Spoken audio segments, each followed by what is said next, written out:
بسم اللہ الرحمن الرحیم۔ السلام علیکم۔ کیپٹل ٹاک میں خوش آمدید۔ آج بہت اہم سیاسی ڈیولپمنٹس ہیں، ان سیاسی ڈیولپمنٹس پہ ہم بعد میں بات کریں گے، لیکن اہم ترین جو ایک ڈیولپمنٹ ہے، جو سیاسی ڈیولپمنٹ نہیں ہے بلکہ ایک آئینی ڈیولپمنٹ ہے اور ایک قانونی ڈیولپمنٹ ہے، وہ یہ ہے کہ chief justice of Pakistan justice Umar Ata Bandial صاحب نے ایک درخواست کی سماعت کے دوران کچھ ریمارکس دیے ہیں، اور انہوں نے یہ کہا ہے کہ تاحیات نااہلی کا جو قانون ہے آرٹیکل 62(1)F، یہ ایک ڈریکونین لا ہے، جس کا مطلب یہ ہے کہ یہ ایک کالا قانون ہے، اور یہ فیصل واڈا صاحب کی جو درخواست ہے اس کی سماعت کے دوران انہوں نے کہا کہ ہم ان کے کیس کو محتاط ہو کے تفصیل سے سنیں گے۔ الیکشن کمیشن کو غلط بیان حلفی پہ تحقیقات کا اختیار ہے۔ الیکشن کمیشن نے فیصل واڈا کیس میں حقائق کا درست جائزہ لیا ہے۔ سوال یہ ہے کہ الیکشن کمیشن تاحیات نااہلی کا حکم دے سکتا ہے یا نہیں۔ یہ ایک سوال جو ہے وہ بڑا اہم ہے، لیکن جو انہوں نے یہ کہا ہے کہ 62(1)F ایک ڈریکونین لا ہے، یعنی کہ ایک کالا قانون ہے، یہ بڑی اہم بات ہے۔ اب 62(1)F ہے کیا؟ یہ 62(1)F کہتی ہے کہ کوئی شخص پارلیمنٹ کا رکن منتخب ہونے یا چنے جانے کا اہل نہیں ہوگا اگر وہ سمجھدار، پارسا نہ ہو اور فاسق ہو اور ایماندار اور امین نہ ہو، عدالت نے اس کے برعکس قرار نہ دیا ہو۔ یعنی کہ صادق اور امین نہ ہو تو وہ بندہ جو ہے وہ پارلیمنٹ کا ممبر نہیں بن سکتا۔ یہ قانون جو ہے، یہ قانون نواز شریف صاحب پہ لاگو ہو چکا ہے، یہ قانون جو ہے یہ جہانگیر ترین صاحب پہ لاگو ہو چکا ہے، اور یہ قانون بہت سے دیگر پارلیمنٹرین پہ لاگو ہو چکا ہے۔ سوال یہ پیدا ہوتا ہے کہ کیا عمران خان صاحب اس قانون کے خاتمے کی حمایت کریں گے؟ اس پہ آج ہم گفتگو کریں گے، اور پھر جو سیاسی معاملات ہیں اس پہ بھی بات کر لیں گے۔ ہمارے ساتھ آج موجود ہیں سینیٹر کامل علی آغا صاحب، مسلم لیگ قائد اعظم کے سینئر رہنما ہیں، اور سینٹ کی جو standing committee for government assurances ہے اس کے چیئرمین ہیں، یعنی کہ جو حکومت جو یقین دہانیاں کرواتی ہے نا، تو اس کا جائزہ لینے کے لیے ایک اسٹینڈنگ کمیٹی ہے، یہ اس کے چیئرمین ہیں۔ تو بڑی اہم کمیٹی ہے آغا صاحب یہ بھی، اور ان کے ساتھ موجود ہیں جناب بیرسٹر گوہر خان صاحب، جو کہ عمران خان صاحب کے وکیل ہیں، شاندانہ صاحبہ کے وکیل ہیں، اسد قیصر صاحب کے وکیل ہیں، اور پی ٹی آئی کے بہت سے جو رہنما ہیں ان کو ریپرزینٹ کر رہے ہیں مختلف عدالتوں میں۔ اور اس کے علاوہ ہمیں ایک حکومت کے وزیر صاحب نے بھی جوائن کرنا ہے، لیکن وہ کہیں پھنسے ہوئے ہیں کیونکہ آج کل اسلام آباد میں رکاوٹیں بہت ہیں۔ تو کامل علی آغا صاحب اپوزیشن کے ممبر ہیں، یہ تو پہنچ گئے ہیں رکاوٹیں عبور کرتے ہوئے، تو منسٹر صاحب ابھی تک نہیں پہنچے۔ اگر آ گئے تو ان کو شامل کر لیں گے، اگر نہیں آتے تو کوئی بات نہیں، ہمیں فرق نہیں پڑتا، کوئی وزیر آئے نہ آئے ہمیں تو فرق نہیں پڑتا۔ تو کامل علی آغا صاحب، یہ جو 62(1)F ہے، آپ کے خیال میں یہ ختم ہونا چاہیے یا نہیں ہونا چاہیے؟ یقینی طور پہ اس کو ختم ہونا چاہیے جی، اور میں سمجھتا ہوں کہ یہ جو صادق اور امین والی بات ہے، میر صاحب، میں اس کے اوپر کئی دفعہ کئی ڈبیٹس کے اندر بھی یہ بات کر چکا ہوں آلریڈی، اور ہماری پارٹی کی بھی یہ رائے ہے کہ صادق اور امین جو ہے اس کو کانسٹیٹیوشن آف پاکستان کے اندر اس کو ڈیفائن کرنا چاہیے تھا، اور اس کے بعد اگر ڈیفائن کر لیتے تو یہ جو یہ آرٹیکل 62(1)F میرے خیال میں اس کو ڈالنے کی اس کے اندر ضرورت نہ پڑتی۔ ڈسکوالیفیکیشن اگر اس کے اوپر کوئی ڈکلیریشن کورٹ کی طرف سے آتا ہے تو وہ میں سمجھتا ہوں کہ وہ جب تک اس کو ختم نہ کیا جائے، اس آرڈر کو جو ہے وہ اس کے خلاف اپیل یا اس کے اندر کوئی اس کو کینسل کرنے کے آرڈر نہیں آتے تو ڈسکوالیفائی تو رہتا ہے بندہ۔ لیکن صادق امین والا معاملہ جو ہے نا، وہ ذرا پھر بہت بڑی ایک پابندی ہے کہ اس بندے کو دوبارہ کس طرح ثابت کیا جائے کہ وہ صادق اور امین اب دوبارہ ہو گیا ہے۔ یہ تو بڑی عجیب ایک ڈبیٹ ہے۔ میں سمجھتا ہوں کہ اس کو بہر صورت اس کو اس آرٹیکل میں سے نکالنا چاہیے تھا، اور تاحیات جو پابندی ہے اور یہ کہہ دینا کہ یہ تاحیات ڈسکوالیفائی ہو گیا، یہ میرے خیال میں کانسٹیٹیوشن آف پاکستان کے جو پہلے آرٹیکلز ہیں 10 ان کو اگر پڑھ لیا جائے، بیسک ہیومن رائٹس والا، بیسک ہیومن رائٹس اور کہنے کی آزادی، اظہار خیال کی رائے کی آزادی، یہ ساری چیزیں جو ہے اس کو بھی وائلیٹ کر رہا ہے۔ اچھا جی بیرسٹر گور خان صاحب، آپ کا کیا خیال ہے کہ 62(1)(f) ختم ہونا چاہیے یا نہیں ہونا چاہیے؟ سر یہ آلموسٹ 40 سال سے زیادہ عرصہ ہو گیا آئین اور کنسٹیٹیوشن میں یہ موجود ہے اور اس کا انٹرپریٹیشن ہوتا رہا ہے۔ میرا خیال ہے 40 سال بعد جب اس کو امینڈ کریں گے اور اس کو نکالیں گے تو عوام میں بھی اچھا امپریشن نہیں جائے گا کہ آمین اور صادق کو کیوں ختم کیا گیا۔ لیکن اس کی ہسٹری اس طریقے سے دیکھیں، ایون مارشل لاء دور میں بھی کبھی بھی کسی بندے کو نہیں کہا گیا کہ یہ آپ صادق اور امین نہیں ہے۔ 18ویں ترمیم کے بعد اس میں ایک امنڈمنٹ ضرور لایا گیا، بہت اچھا تھا کہ آپ صادق اور امین ہیں انلیس اینڈ انٹل کورٹ آپ کے خلاف کوئی ڈکلیریشن ایشو کرے۔ آج تک اس کیس سے اس جو آرٹیکل ہے 62(1)، میر صاحب اس میں صرف اور صرف 15 کیسز ایسے آئے ہیں پورے ہسٹری میں اس کے، جس میں سے 15 کیسز میں یہ ڈکلیئر ہوا کہ وہ بندہ آنیسٹ اور امین نہیں ہے۔ وہ 17 کیسز سے 2 کو سپریم کورٹ نے ریویو کیا اور 15 اس وقت آن دا ریکارڈ ہے۔ ہونا صرف اتنا چاہیے کہ سپریم کورٹ نے اس میں یہ انٹرپریٹیشن کی ہے کہ ایک مرتبہ آپ کے خلاف ڈکلیریشن آ جائے، اور سپریم کورٹ کا لاجک یہ رہا ہے کہ اس میں لکھا نہیں ہے کہ آپ کی ڈسکوالیفیکیشن کتنا عرصہ ہوگی، لہٰذا فار ایز لانگ ایز آپ کے خلاف ایک ڈکلیریشن ہے آپ فار لائف ڈسکوالیفیکیشن ہے۔ یہ ٹو مچ ہے، اس کی انٹرپریٹیشن آپ کہہ رہے ہیں کہ صادق اور امین ہونا چاہیے، لیکن تاحیات نااہلی کا جو آنسر ہے اس کی انٹرپریٹیشن ہونا بڑا ضروری ہے۔ اچھا، اور اب ہمیں جوائن کر لیا جی جناب مصدق ملک صاحب نے، جو وزیر مملکت ہیں پیٹرولیم۔ مصدق صاحب اب آپ خود ہی بتا دیں لیٹ کیوں ہو گیا آپ؟ سر میں معافی چاہتا ہوں، میں پہلے ایک طرف سے آ رہا تھا تو مجھے گمراہ کیا گیا، جیسا کہ میں اکثر ہو جاتا ہوں آسانی سے، اور ایک سپاہی نے مجھے کہا کہ یہاں سے راستہ میریٹ کے سامنے آگے والا بند ہے، وہ بند نہیں تھا۔ پھر میں ورلڈ بینک کی طرف سے آیا، وہ بند تھا۔ پھر وہاں سے میں نے آپ کے دفتر فون کیا تو انہوں نے کہا میریٹ والا راستہ کھلا ہے، اور سر آئے وہاں سے۔ یہ دیکھیں یہ اتنے راستے کیوں اسلام آباد میں بند کیے ہوئے ہیں آپ نے؟ بس سارے کھول رہے ہیں جی، ایک ایک کر کے راستے کھلتے چلے جا رہے ہیں، آپ جا رہے ہیں آپ کے تو سامنے۔ یہ اچھا ہوا کہ آپ نے خود ہی بتا دیا ہمارے ویورز کو کہ منسٹر صاحب جو ہیں ان کو بھی پاکستان کے دارالحکومت میں اپنی موومنٹ میں مشکلات جی میرا خیال ہے کسی حد تک ریٹ آف دا اسٹیٹ کو ہم سب کو مل کے دوبارہ سے اسٹیبلش کرنا پڑے گا۔ راستے بند کر کے تو نہیں، میں راستے بند کر کے نہیں جی، ریٹ آف دا اسٹیٹ اس وجہ سے نہیں اسٹیبلش ہوتی کہ ہر جگہ پہ احتجاج بھی ہوتے ہیں، مگر احتجاج اس طرز کے نہیں ہوتے کہ وہ لوگوں کی آمد میں، لوگوں کے روز کے مرہ کے مسائل میں انٹرفیئر کریں، اور اکثر یہ ہوتا ہے کہ کوئی طے کر لیا جاتا ہے کہ یہاں پہ احتجاج کر لیں، مگر کوئی ایسی اٹریکشن آپ کی ہے جیو کے دفتر کی کہ ہر ایک چاہتا ہے کہ اگر جیو کے دفتر کے سامنے احتجاج نہیں کیا تو کیا کیا، جو بھی حکومت میں ہوتا ہے اس کے یہ جذبات ہوتا ہے، یہاں پہ کھینچے چلے آتے ہیں۔ اصل دل کے اندر یہ ہوتا ہے کہ جیو کے دفتر پہ پتھر نہ ماریں تو وہ کیا تحریک ہوئی ہے۔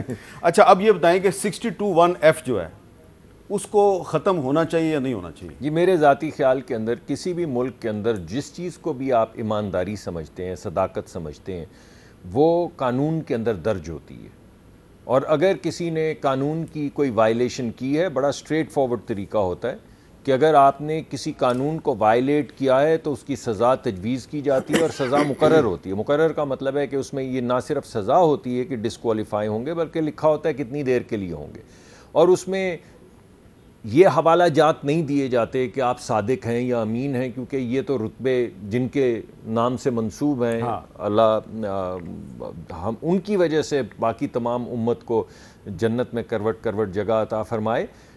تو ان چیزوں کو، ان استعاروں کو استعمال نہ کریں، سیدھا ایک قانون بنائیں جس میں آپ سمجھتے ہیں کہ ہمارے معاشرے میں، ہمارے ملک میں کیا چیز قانونی ہے اور کیا چیز غیر قانونی ہے، اور اگر کوئی چیز کوئی شخص ایسی چیز کرتا ہے جو غیر قانونی ہے تو اس کی سزا بھی تجویز کریں اور وقت کا بھی تعین کریں کہ یہ سزا اتنی دیر کے لیے، اس کے علاوہ کوئی اور چیز نہیں۔ کامل علی آغا صاحب کہتے ہیں یہ قانون ختم ہونا چاہیے، بیرسٹر گور صاحب کہتے ہیں کہ جو تاحیات نااہلی کا جو ہے سزا ہے یہ غلط ہے، اس میں کوئی جی میرے خیال میں میرا تو تقریباً میں کامل علی آغا صاحب والی بات کر رہا ہوں، میں نے صرف تشریح کی ہے کہ ملک کے قانون میں لکھ ڈالیں اگر آپ سمجھتے ہیں کہ کوئی ایکشن کرنے سے آپ 5 سال یا 10 سال یا تاحیات جو آپ کی مرضی، مگر جس طرح باقی چیزیں قانون میں درج ہیں بالکل ایک علیحدہ تلوار نہ لٹکائیں، اور خاص طور پہ اس کے اندر حوالے ایسے نہ دیں جس سے پھر اس پہ ڈیبیٹ کرنا بھی مشکل ہو جائے۔ اچھا جی آپ کچھ کہنا میں صرف یہ عرض کر رہا، سپریم کورٹ نے کبھی اس میں آئین میں نہیں لکھا ہوا کہ اس کی تاحیات نااہلی ہے، یہ سپریم کورٹ نے انٹرپریٹیشن اس کی اس طرح کی ہے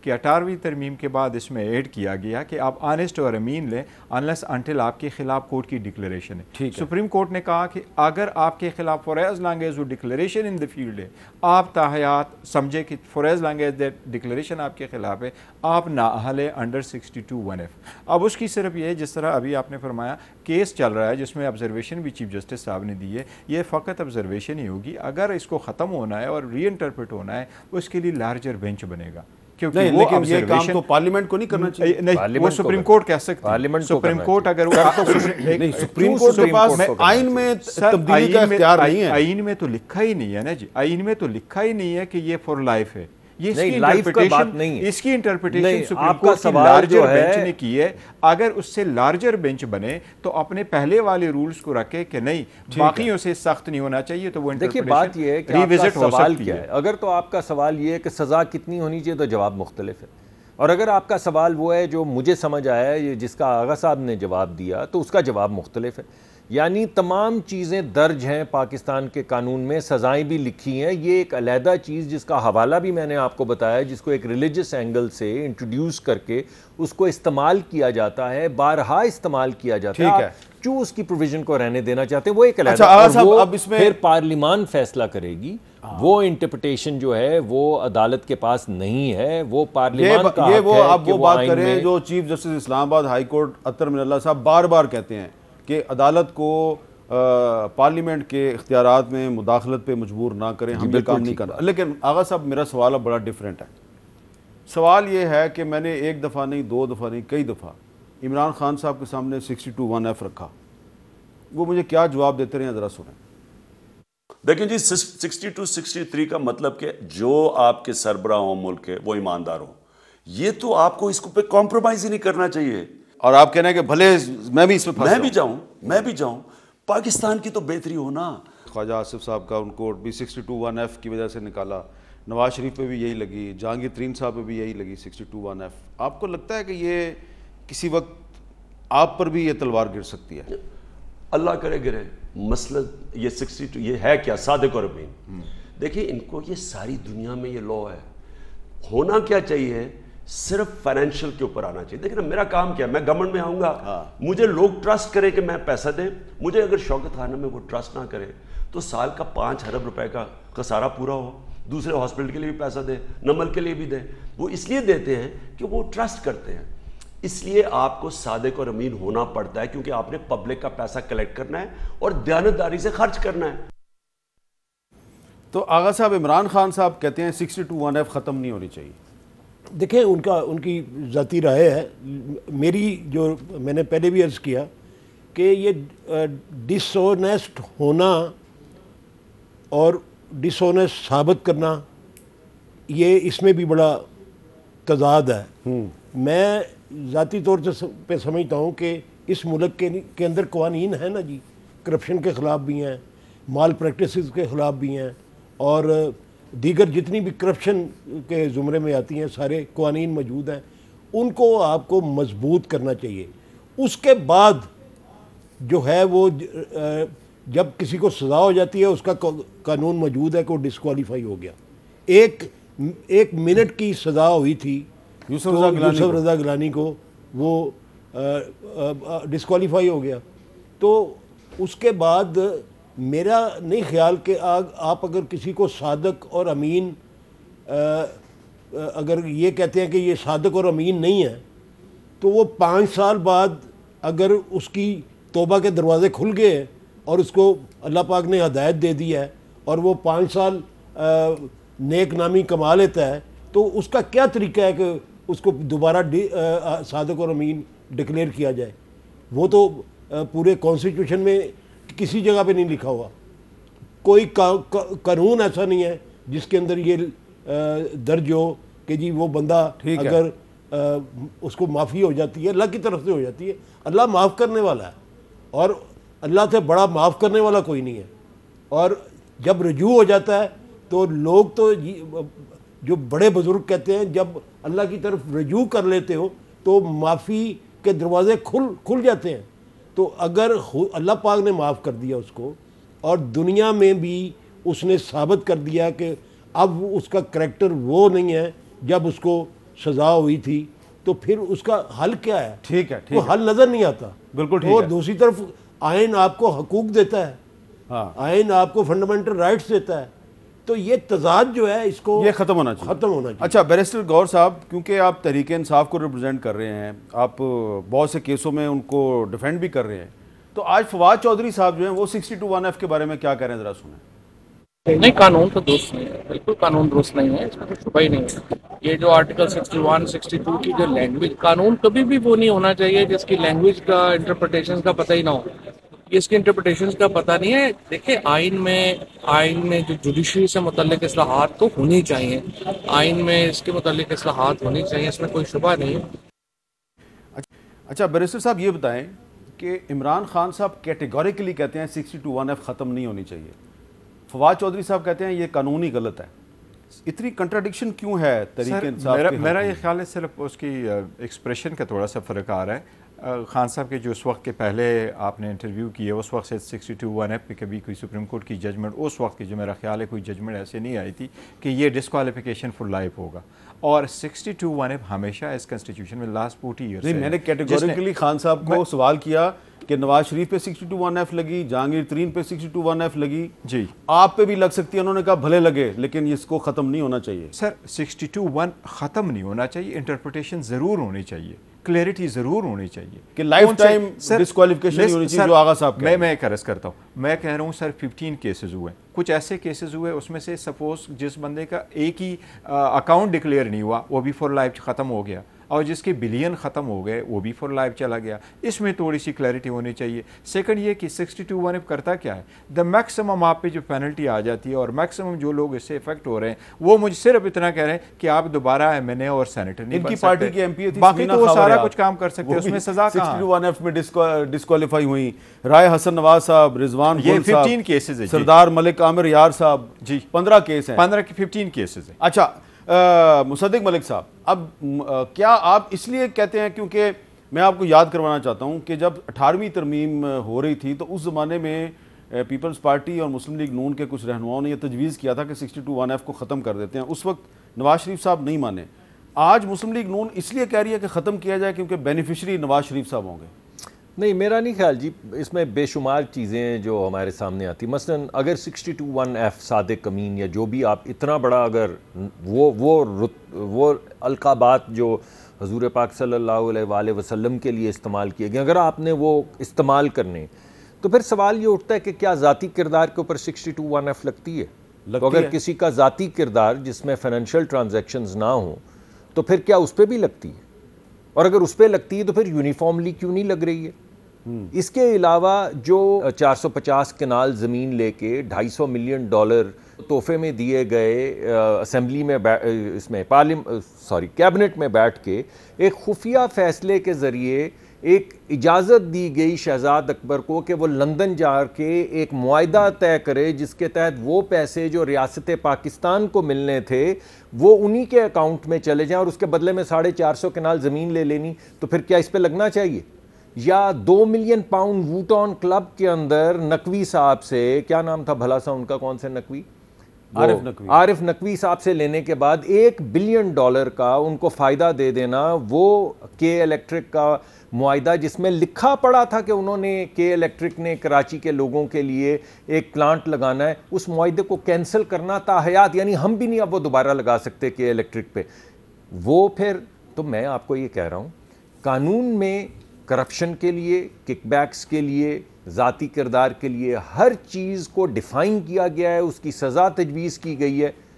ان چیزوں کی ابھی جیسے میں اتفاق کرتا ہوں فواد چودھری صاحب سے، ان کی کوئی گنجائش نہیں ہے کہ آپ اس طرح القابات استعمال کر کے جس کو نکالنا ہو اس کو پکڑ کے نکال دیں کہ تم نے فلاں فلاں جگہ پہ جھوٹ بولا تھا، تم بھی گئے اور تم نے جس طرح سر کہہ رہے تھے، بیرسٹر صاحب کہہ رہے تھے کہ بلینز لوٹ لیے یا 450 کنال زمین لے لی یا 1 بلین کا کسی کو فائدہ دے دیا تو تم بھی، یہ ایسے نہیں ہو سکتا.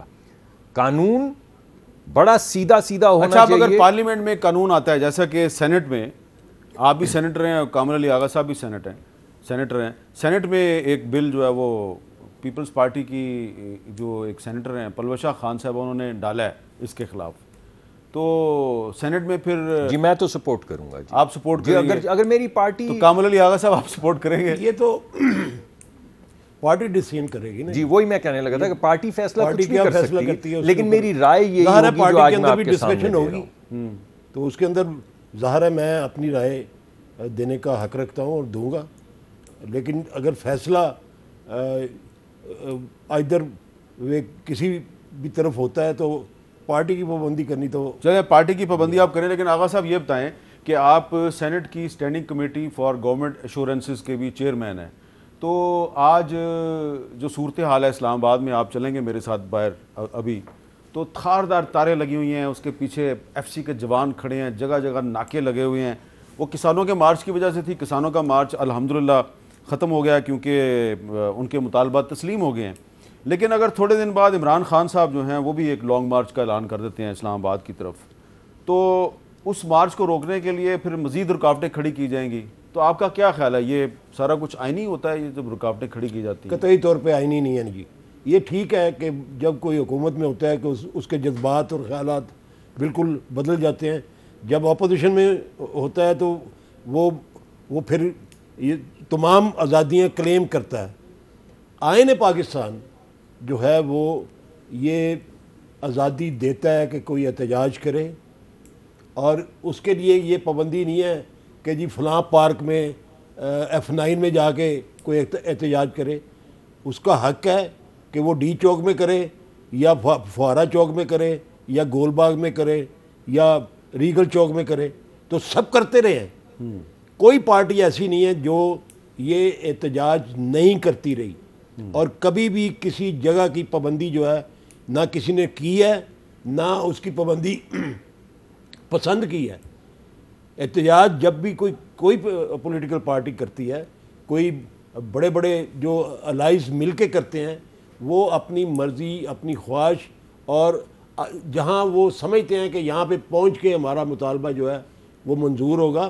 یہ پاکستان کی ہسٹری میں بہت سارے احتجاج ہوئے جو آپ نے دیکھا، لانگ مارچز بھی ہوئے، اپنی پسند کے لانگ مارچ ہوئے، اپنی پسند کی جگہ پہ ختم ہوئے، کئی راستے میں ہی ختم ہو گئے، آپ کو وہ بھی یاد ہوگا، اور کیوں ختم ہو گئے وہ بھی آپ کو سب سے زیادہ علم ہے.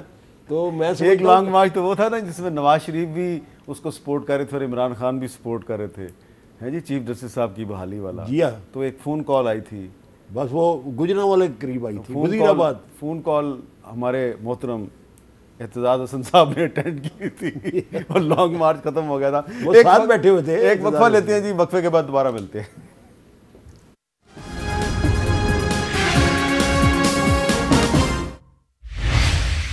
کیپٹل ٹاک میں دوبارہ خوش آمدید. یہ بتائیں جی بیرسٹر گور صاحب کہ اگر عمران خان صاحب اسلام آباد کی طرف لانگ مارچ کا اعلان کرتے ہیں یا مسلم لیگ نون کے الفاظ میں چڑھائی کرتے ہیں اسلام آباد میں، تو اسلام آباد شہر کو بچانے کے لیے اگر یہاں پہ راستے بند کر دیے جاتے ہیں اور انسانی حقوق کو پامال کیا جاتا ہے تو وہ آئین کے تو مطابق ہی ہوگا.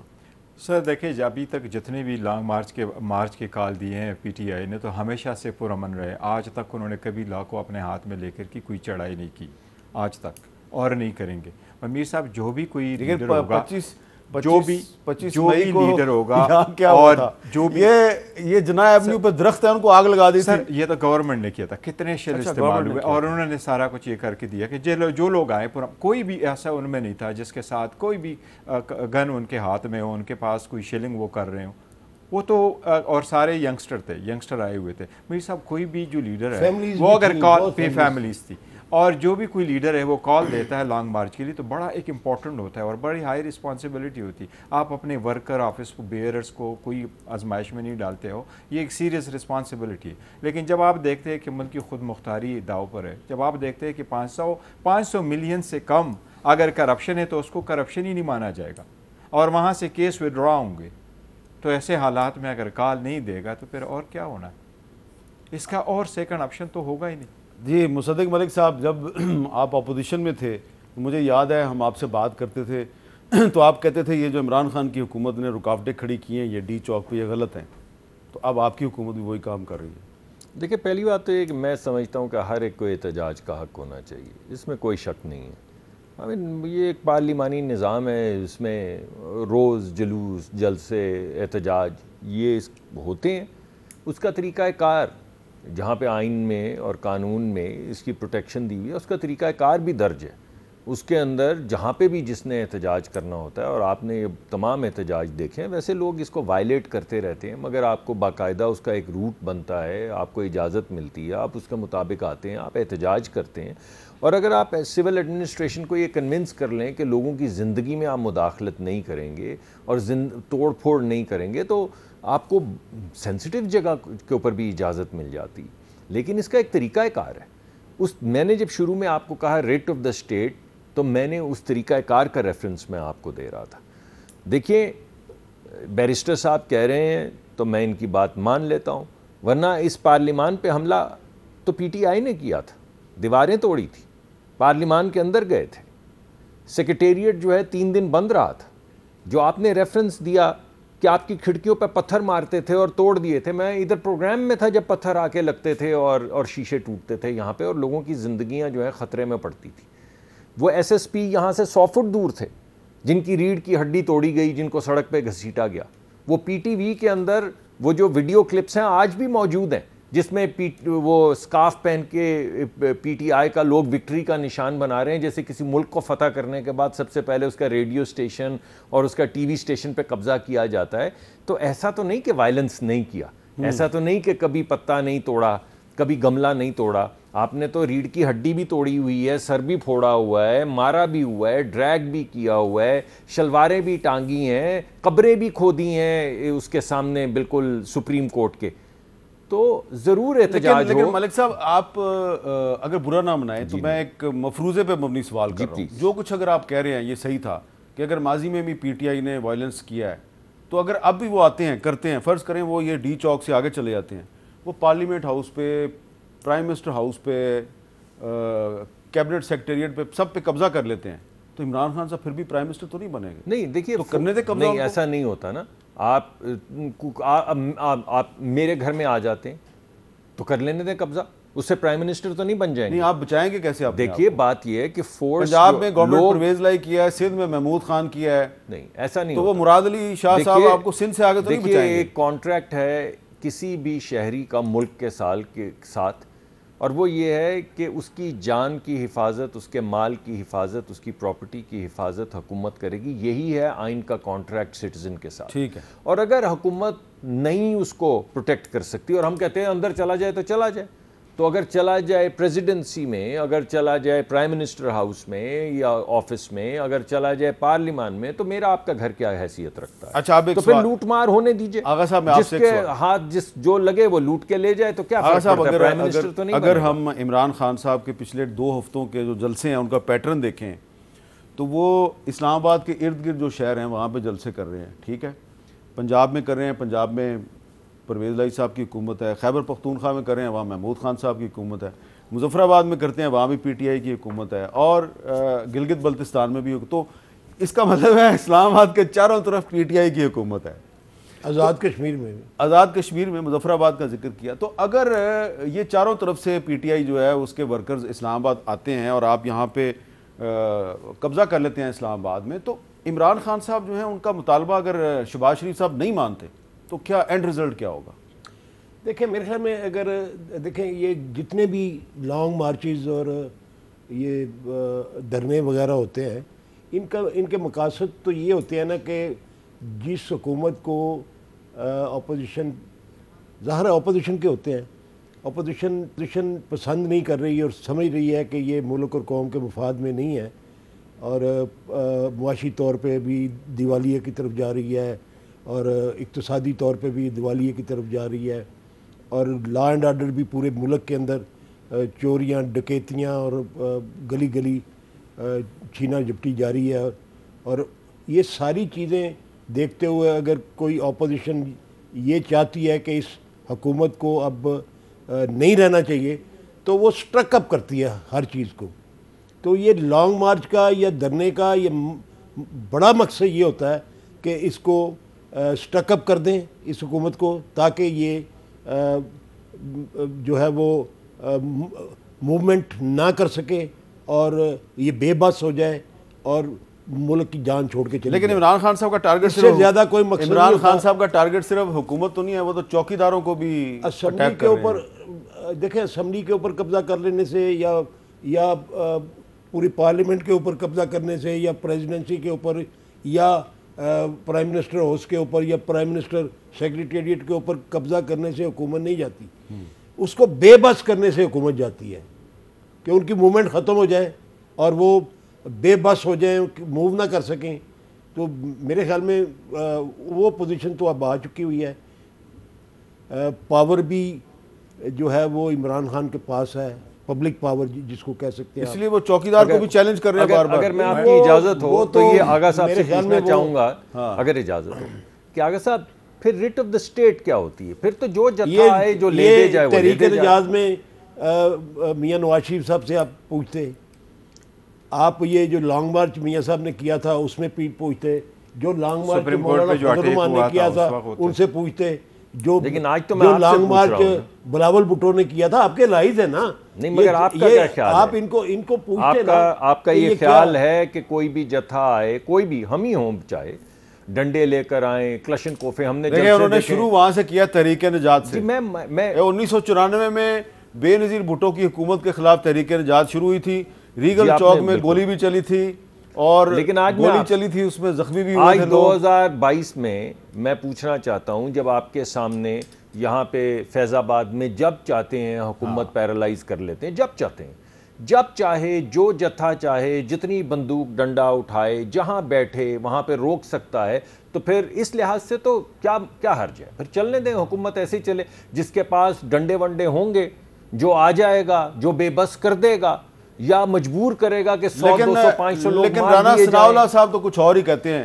وہ کہتے ہیں کہ عمران خان تم نے آنا ضرور ہے اسلام آباد میں، تم سبق سکھا دیں. مجھے اجازت دیجئے، وہ یہی کہہ رہے ہیں جو میں کہہ رہا ہوں. جی میں آپ کو جگہ نہیں ملی. ٹھیک ہے، کوئی بات نہیں، آپ قبر میں اتار دیجئے گا، کوئی حرج نہیں. وہ کہہ رہے ہیں، یہ کہہ رہے ہیں تم آؤ تو صحیح، چھپ کر نہ بیٹھ جانا، اسلام آباد پہ چڑھائی کر کے دکھاؤ، میرا بھی تم سے وعدہ ہے. تو دھمکیاں دونوں طرف سے دی جا رہی ہیں. میں ایک بات کرنا، میں یہ چاہتا ہوں کہ اس بات کو آپ فیصلہ کر لیں، آج فیصلہ کر لیجئے کہ جو ڈنڈے بندوقیں لے کے چڑھ دوڑے اور بے بس کر دے ریاست کو، اس کی حکمرانی ہونی چاہیے یا اس کے کہنے پہ حکومت کو چلا جانا چاہیے؟ اگر یہ اصول ہے تو ہے. مجھے بریک میں دیکھیں، میں بریک کے بعد دوبارہ آ رہا ہوں.